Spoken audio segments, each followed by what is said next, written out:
Impact of floods on public health and disease outbreaks in your country. Has a long and often tragic history with monsoons. These seasonal rains are vital for agriculture, but they frequently bring devastating floods. Vast regions are submerged every year. Assam, Bihar, Kerala, Odisha. These floods become major public health emergencies. When the waters rise, they disrupt everything. Homes are destroyed, infrastructure collapses. Daily life comes to a complete standstill. This chaos creates the perfect conditions for diseases to thrive.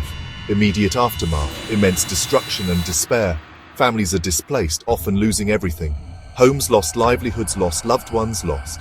People crowd into temporary relief camps. Overcrowded camps lack basic sanitation. Wells and hand pumps get contaminated. Food supplies are disrupted, causing malnutrition and weakened immunity. Displacement sets the stage for a secondary disaster, infectious disease outbreaks. Health issues surface quickly. The challenge? Treat the sick and stop the spread. The primary reason floods spark disease outbreaks is the widespread contamination of water. When floodwaters surge through cities and villages, they are not just rainwater. This water mixes with everything in its path, creating a dangerous and toxic soup.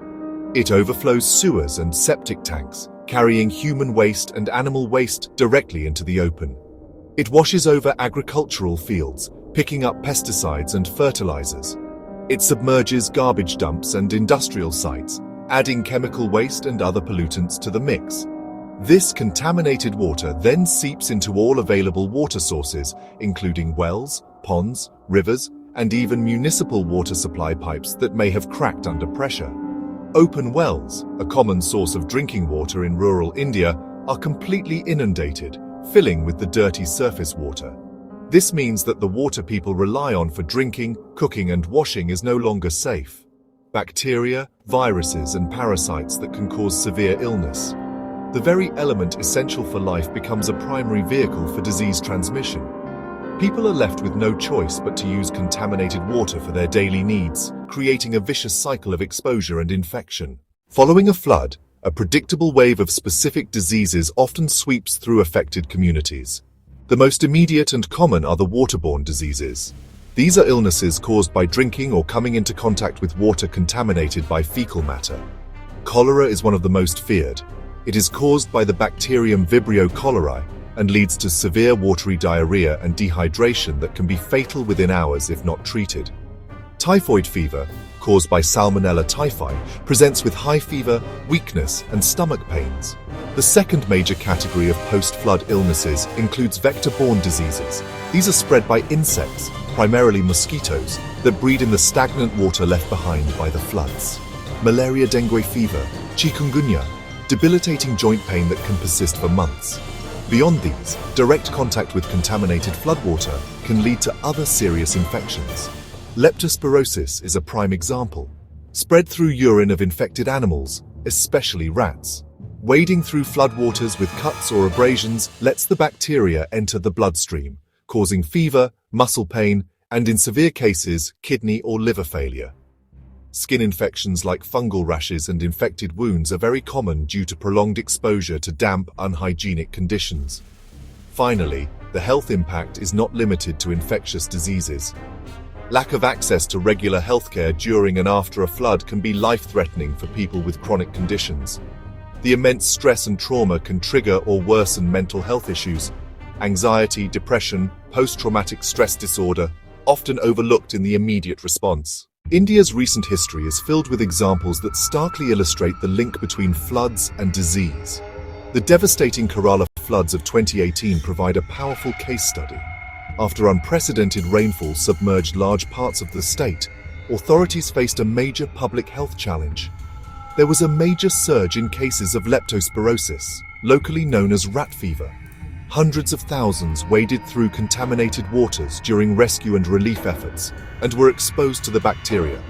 The state's health department launched a massive preventative campaign, distributing doxycycline to at-risk populations. Similarly, the 2013 Uttarakhand cloudburst floods led to widespread waterborne disease outbreaks. Floods destroyed water purification plants and pipelines. Survivors drank from contaminated streams and springs. Relief camps in Dehradun and Haridwar reported acute diarrheal diseases, including cholera. Reaching remote, cut-off villages with medical supplies and clean water was a huge logistical challenge. Geography complicated public health responses.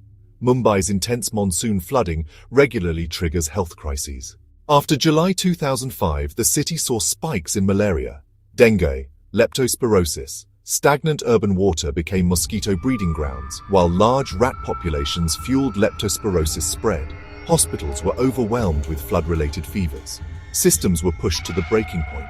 The recurring floods in Assam and Bihar offer a chronic perspective.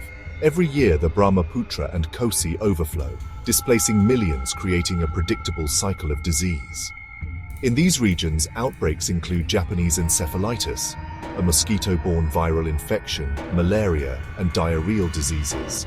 They form a clear pattern. Flood management must be intrinsically linked with public health management to save lives and prevent widespread suffering. Preventing disease outbreaks after floods requires a two-pronged approach: immediate actions by individuals, sustained efforts by the government. For the public, the most important rule is to ensure water is safe for consumption. All drinking water must be purified. Boil it vigorously for at least 1 minute, or use chlorine tablets. Health worker shows how to use a chlorine tablet to purify a bucket of water. People should avoid wading in floodwaters whenever possible. If they must enter the water, wear waterproof boots. Cover any cuts or wounds with waterproof bandages to prevent infections like leptospirosis. Maintain personal hygiene. Wash hands with soap and safe water, especially before eating and after using the toilet. The government and public health agencies have a broader responsibility that begins long before floods arrive. Create and maintain a robust disease surveillance system. Stockpile essential medicines, stockpile vaccines, stockpile water purification tablets, stockpile bleaching powder. Public health messaging should be disseminated widely, via radio, via television, via mobile phones. During and after a flood, the government's response must be swift and organized. Deploy mobile medical teams to affected areas and relief camps. Provide immediate medical care. Administer preventative medicines like doxycycline for leptospirosis. Ensure a steady supply of safe drinking water through tankers. Authorities must undertake large-scale vector control measures, spray insecticides and larvicides, fogging around stagnant water. Ultimately, long-term solutions are key to building resilience against public health crises. Invest in flood-resistant water and sanitation systems. Improve drainage in cities and towns to prevent waterlogging. India can better protect its citizens from the deadly wave of disease that so often follows a deluge.